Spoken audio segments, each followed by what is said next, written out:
हमारे देश में अगर कुछ भी प्रक्रिया, किसी भी प्रकार का कोई भी प्रक्रिया किया जाता है, वो सही प्रक्रिया हो या अवैध प्रक्रिया हो, तो उसके लिए कानून है। कानून में जो है नियम बना हुआ है, नियम का जो है पालन अगर आप किए तो एक सही प्रक्रिया है, ये सही है। लेकिन अगर जो है आपने नियम का पालन नहीं किया तो प्रक्रिया जो है आपका अवैध होगा। लेकिन अगर आपका प्रक्रिया अवैध है तो उसका मान्यता जो है ना, उसका मान्यता यहां पर शून्य दे दिया गया है, 0 आप कह सकते हैं, है ना। इसका मतलब यही होता है जहां पर मान्यता को शून्य कर दिया गया है तो वहां पर उस प्रकार के कागजात का मान्यता, ठीक है, कागजात तैयार हो गया, मान्यता नहीं रहा, कागजात तैयार हो गया। जब कानूनी रूप से उसको देखा जाएगा तो उसका किसी प्रकार से कोई मान्यता नहीं रहेगा, इसलिए कि उसका मान्यता जो है वो तो शून्य हो चुका है। अब सवाल ये उठता है कि ऐसा क्या है, ये कब है, क्यों है। तो देखें, अभी हम बात करने वाले हैं वो है प्रॉपर्टी ट्रांसफर एक्ट की, ठीक है। यानी ये जो है यहां पर ट्रांसफर, यहां पर ऑफ जो है प्रॉपर्टी, है ना, प्रॉपर्टी। अब इसमें जो है धारा 52। अब ये क्या है कि ये ऐसा करता है कि कोई भी दस्तावेज अगर गलत तरीके से किया गया है, अवैध तरीके से किया गया है, तो उसका मान्यता जो हो जाएगा वो शून्य हो जाएगा। ये आप समझ लें। ट्रांसफर ऑफ प्रॉपर्टी एक्ट जो है, ये एक्ट है, कानून है, कानून के दायरे में आपको रख के सारा काम करना है। अब कानून में ऐसा प्रावधान बना दिया गया कि अगर आप गलत तरीके से करेंगे तो इसका जो मान्यता है वो शून्य हो जाएगा, कोई मान्यता नहीं होगा इसका, अगर आप गलत करते हैं तो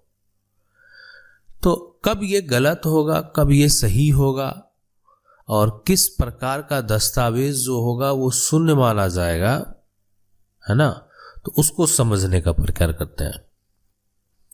तो देखें, सबसे पहले अब कुछ दिन पहले का एक जो है यहाँ पर हम आपको जजमेंट बताते हैं। ये जजमेंट जो है वो है त्रिवेणी विहार का, और ये योजना है, ठीक है। यानी अब यहाँ पर क्या हुआ कि जो मकान बनाकर, कॉलोनी बनाकर जो बेचा गया ना, तो उसका जो मामला था पहले से सिविल कोर्ट में था, है ना, मामला पहले से सिविल कोर्ट में है।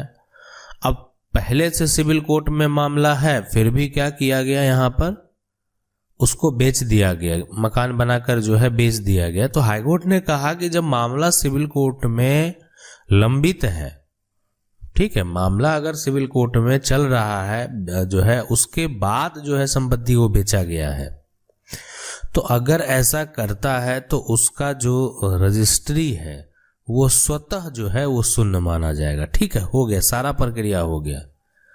लेकिन एक झटके में आप समझ लीजिए कि जो उसमें खरीदार होंगे, जिसको बेचा गया, सारा कुछ जो है वो शून्य हो जाएगा। उस दस्तावेज का मतलब आप समझ सकते हैं कि एक प्रकार जब देश में जब आप समझ सकती हुआ था उस समय, तो एक झटके में सारा जो पुराना नोट है आपका, वो उसका मान्यता धीरे धीरे खत्म हो गया। आज आपके पास अगर है भी तो उसका कोई भी मान्यता नहीं है। आप समझ सकते हैं वो एक नोट है, लेकिन आप उससे किसी प्रकार का कोई कार्य नहीं कर सकते हैं, ना किसी को दे सकते हैं और ना कोई आपसे ले सकता है, और लेके भी कुछ कर नहीं सकता है।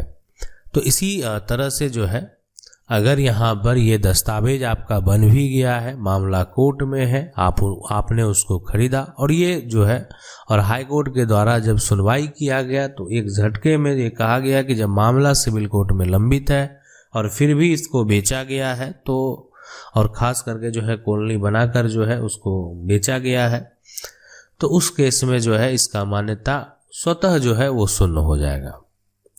अब है कि सवाल यहाँ पर कब कब, ये तो ठीक है, आप समझ लिए कि यहाँ पर मामला कोर्ट में चलेगा तभी जो है ये इसका दस्तावेज जो है वो शून्य होगा। इसके अलावा भी कोई और समस्या हो सकता है? देखें, बिल्कुल हो सकता है। संपत्ति अगर मान लेते हैं कि जो ब्रजेश ठाकुर है उनके नाम से है, उनके पुत्र हैं, पुत्री है, और यहाँ पर जो है विवेक ठाकुर, अब सभी जो है इनके बच्चे हैं। अब ये अगर इनके नाम से ये सारी जमीन जो है ये है, लेकिन ये क्या करते हैं आने वाले कुछ समय में अपने एक जो है पोते के नाम से, है ना, असंपत्ति को कर देते हैं, जो कि यानी कहने का मतलब आप समझ सकते हैं कि उस केस में होगा क्या।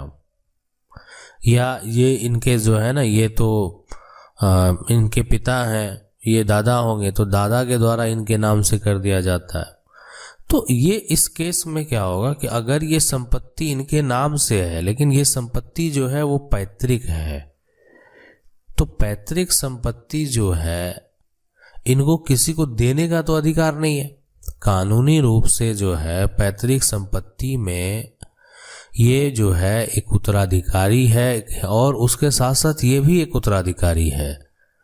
विवेक ठाकुर के बच्ची जो है वो भी उत्तराधिकारी है।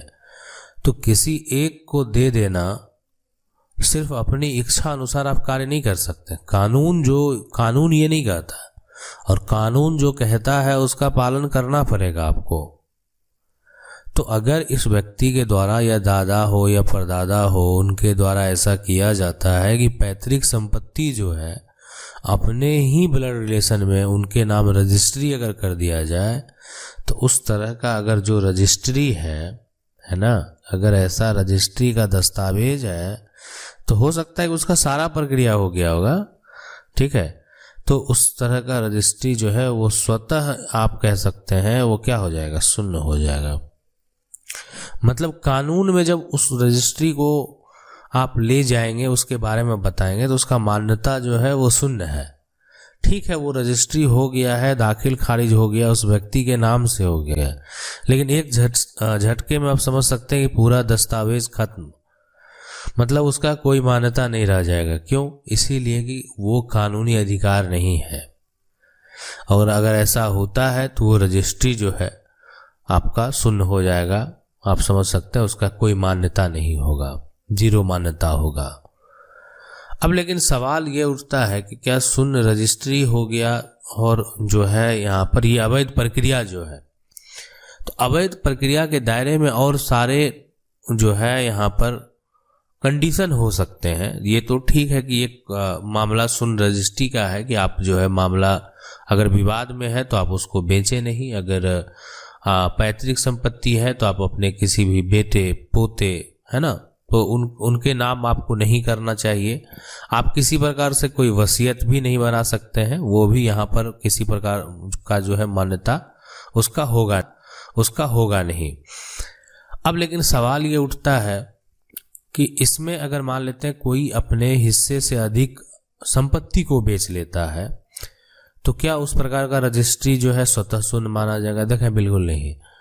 इसीलिए कि ये ठीक है, आपको ये साबित करना पड़ेगा कि ये आपका हिस्सा इसमें आपको नहीं दिया गया, और हिस्से से अधिक जो है, अब ये प्लॉट है, प्लॉट में 3 यहाँ पर भाई बहन है तो 3 शेयर तो बनेगा ही।